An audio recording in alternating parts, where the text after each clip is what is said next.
Jednou z ďalších metód, ktoré sa vo Feng Shui používajú, je rozmerová analýza miestnosti alebo celého priestoru a jeho vybavenia. Týmto spôsobom môžeme ďalej znižovať záťaž na jednotlivých obyvateľov, a to kontrolou ich osobného nábytku, ako sú postele, pracovné stoly. To sa týka nielen teda bytov, domov, ale aj kancelárií. A ďalej ďalších predmetov bytového vybavenia alebo ozdobných alebo účelových predmetov, medzi ktoré môžu patriť aj obrazy, ale takisto fotografie, rôzne plagáty a iné zariaďovacie prvky.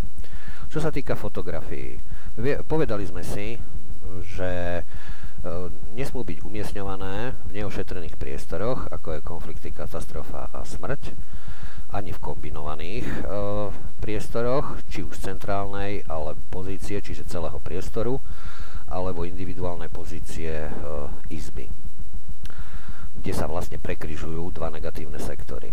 Ďalej si predstavte, že pôjdeme teda do extrémnosti, lebo každý má inú tú záťaž na seba, každého štruktúry pola znesú menej alebo viacej negatív a záťaží, takže v tomto prípade alebo vo všetkých prípadoch si vlastne hovoríme extrémne, čo sa až dá robiť. To znamená príkladne fotografie. Áno, fotografia má svoj rozmer. V dnešnej dobe si to už ľahko, tento rozmer môžeme pripraviť alebo upraviť. A dajme tomu má zlý rozmer, ktorý prináša určité problémy.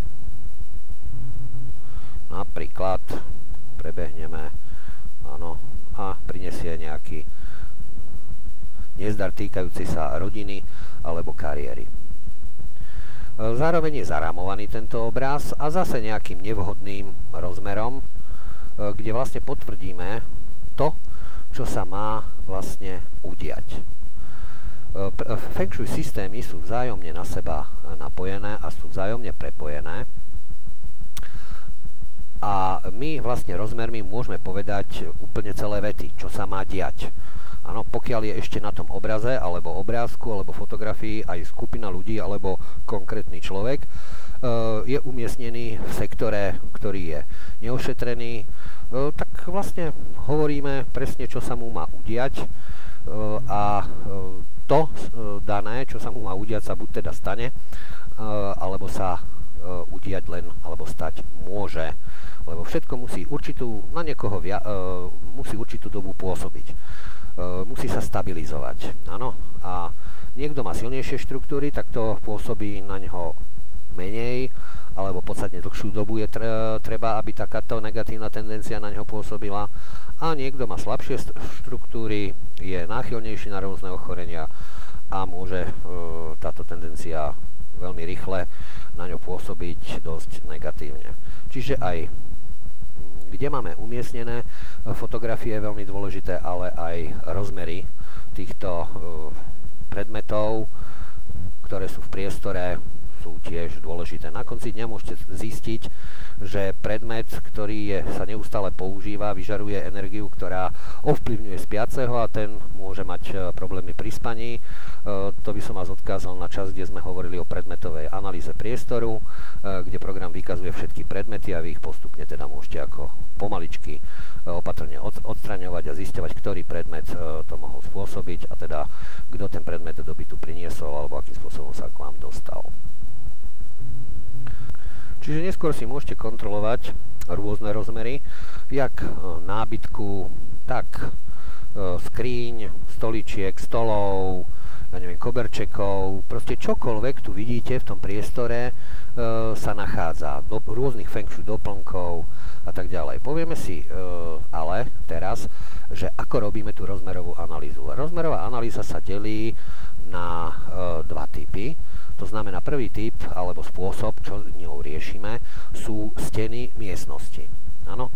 Aj tie steny miestnosti, poviem príklad, stadiaľ ide energia, ja neviem, konfliktov a daná stena to celé posilňuje svojim rozmerom. Môže byť nevhodný, čiže tie konflikty môže ešte aj konkrétne svojim rozmerom povedať, že v čom budú alebo ako budú pôsobiť. Takže budeme upravovať rozmery miestnosti. Následne budeme upravovať znova jednotlivé rozmery toho nábytku, to sme si už vlastne, alebo ostatných prvkov bytového vybavenia, ktoré tiež vplývajú na danú osobu. Teraz si povieme jeden prípad. Pozvali nás na jednom sídlisku v Nitre na analýzu priestoru, aby sme im vyladili priestor, lebo aj finančne sú na tom veľmi zlé, aj majú nejaké v rodine vážne zdravotné problémy, takže sme prišli, zobrali sme všetky rozmery z bytu, pofotili sme si určité veci, sadli sme si a teraz sme sa pýtali teda na tie zdravotné problémy, čo robíme vždycky. No a tá pani nám povedala, že majú dcerku, ktorá je chorá a má onkologické, teda nie onkologické, ale má leukemiu. Takže dobre, vtedy sme spozorneli a pofotili sme si viacej priestor. No a mimochodom ešte povedala, že v danom vchode v podstate v tej istej stupačke boli to dvojizbové byty s chýbajúcou časťou vo východe sa nachádzajú ešte ďalšie dve rodiny, jeden chlapček, jeden dievčatko a majú to isté ochorenie. No vtedy sme spozornili ešte viac a predtým teda keď sme odchádzali, sme si ešte pofotili aj okolie toho objektu. To znamená, že či sa tam nenachádza niekde transformačka alebo nejaký iný prvok. Vlastne tie veci nájdete v tejto časti.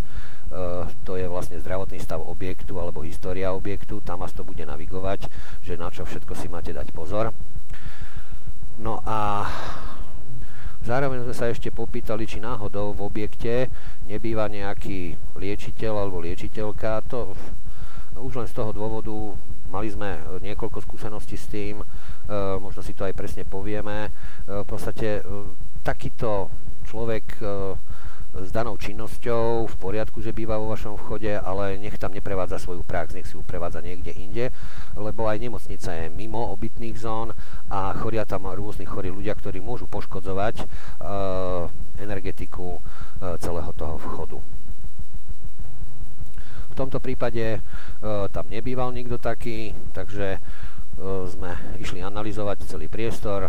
Nakoniec sa zistilo, to naozaj porovnaním to bolo veľmi čudné, že u podnikateľa, ktorému sa veľmi darilo, sme našli jednu, maximálne v celom rodinnom dome dvojpodlažnom, a ešte jednu malú stenu zlú, čo ako bolo vidieť, že naozaj tie rozmery boli v poriadku a i z týchto dôvodov, teda nielen z iných, ale aj z týchto dôvodov, preto sa mu možno darilo. A u nich bolo čudné, že my sme našli jednu stenu dobrú. Všetky ostatné v celom byte dvojizbovom prinášali akože úplne katastrofálne veci. No, len ďalej sme potom zisťovali, že čo sa vlastne stalo, alebo ako sa to dialo. Bývalo v dome, to bol 7 poschodová budova. V tom dome teda v tom panelovom objekte bývali rodiny, ktoré sa tam prisťahovali. A zrovna tieto deti, ktoré boli choré, sa narodili v danom priestore. Tie ostatné deti v tom baráku nevykazovali nejaké zdravotné problémy, skôr to boli psychického charakteru alebo mali problémy s nejakými návykovými vecami, ale čo sa týkalo samozrejme tej stúpačky s chýbajúcou časťou v danej svetovej strane, ale len tie osoby, alebo v tých rodinách, ktoré sa tam, kde vlastne celé tehotenstvo,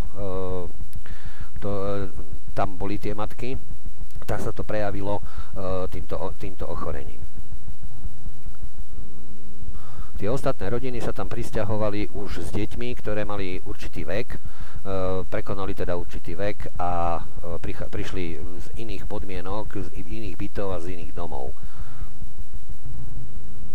Samozrejme, na tento typ ochorenia alebo problémy v danom objekte po analýze a vypracovaní celého projektu sme zistili, že pôsobí podstatne viacej faktorov, nielen rozmery, jak aj spomínaná vlastne chýbajúca časť vo východe, kde deti príliš rýchlo odchádzajú z domu a v tomto prípade zatiaľ tie deti odchádzali z domu len ako na nejaké pobyty v zdravotníckych zariadeniach. Takže celý priestor sa začal upravovať a ladiť. Aké ešte mali parametre aké mal parametre ten vchod? V danom vchode, keď sme prišli hneď na začiatku, ten vchod akýmsi spôsobom vibroval tak čudesne, šedo, bol tam cítiť pách trošku potkanov, proste tak iné, vedľajší vchod napríklad tak nevibroval, áno. Proste tento vchod konkrétne, a to už možno aj z tých ochorení, ktoré vlastne sa tam vlastne realizovali. Takže rozmerová analýza sama o sebe ovplyvňuje ľudí, vie povedať celé vety, čo a ako sa má diať. Preto je dôležité, každý má teda inú záťaž na sebe, niekto je náchylnejší už, alebo má slabšie štruktúry, niekto silnejšie.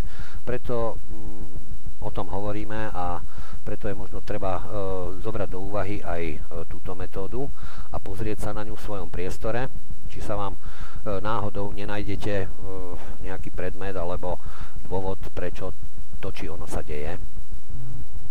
Čiže rozmermi môžeme priamo ovplyvniť energetiku danej miestnosti, energetiku daných predmetov a pôsobenie na jednotlivých obyvateľov, či už majiteľov daných, ja neviem, osobného nábytku, ako je posteľ, pracovný stôl v práci alebo doma, tak aj na ostatných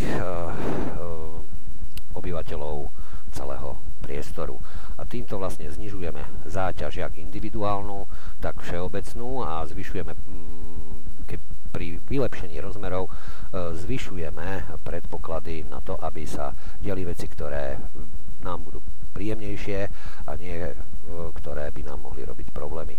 Takže budeme si teraz v ďalších videách si povieme, ako meniť alebo upravovať rozmery miestnosti a že až následne malovať a potom si ukážeme jednu zmenu nábytku, ako je pracovný stôl, ako sa dá upraviť, akým spôsobom sa to dá povedať, celému tomu stolu, že čo sa má diať a takisto vy môžete upravovať aj okná, dokonca sa dajú vyrobiť okná tak, aby boli dobré aj z exteriéru, aj z exteriérovej časti, takže záleží len od vás, koľko využijete z tohoto nástroja v svoj prospech a potom uvidíte, čo sa zmenilo alebo nie. Takže pokračovanie v ďalšom videu.